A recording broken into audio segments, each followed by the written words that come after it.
یہ کوڑے کی رسم دراصل شیعوں کی طرف سے، رافضیوں کی طرف سے حضرت امیر معاویہ بن ابی سفیان رضی اللہ تعالیٰ عنہما کی وفات پر خوشی کا جشن منایا جاتا ہے، اور اسے اتنی آسانی کے ساتھ، اتنی چالاکی کے ساتھ مسلمانوں میں، سنیوں میں شامل کر دیا گیا تاکہ یہ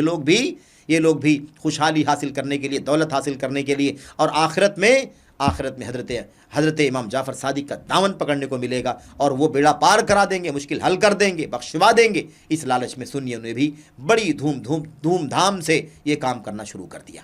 یہ میرے بھائیوں، یہ تاریخی حقائق ہے۔ آپ اگر دیکھیں گے تو آپ کو ملے گا کہ 22 رجب کی تاریخ حضرت معاویہ بن ابی سفیان رضی اللہ تعالیٰ عنہ کی وفات کی تاریخ ہے۔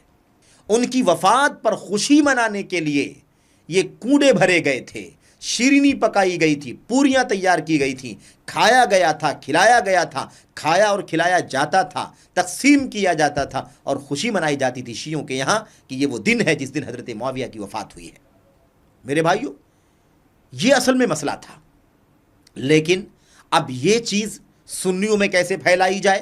سنیوں میں کیسے شامل کیا جائے، اس کا کوئی راستہ نہیں تھا سوائے اس کے کہ نبی کریم صلی اللہ علیہ وسلم کی محبت کا حوالہ دے دیا جائے، آپ کے آل بیت رسول کا حوالہ دے دیا جائے، اور اس حوالے سے کوئی کہانی بنا لی جائے، کوئی واقعہ وضع کر لیا جائے، اور اسے سنیوں میں دھیرے دھیرے پھیلا دیا جائے، اور یہ چیز چھپا دی جائے کہ اس کے پیچھے حضرت معاویہ بن ابی سفیان رضی اللہ تعالیٰ عنہما کی وفات پر خوشی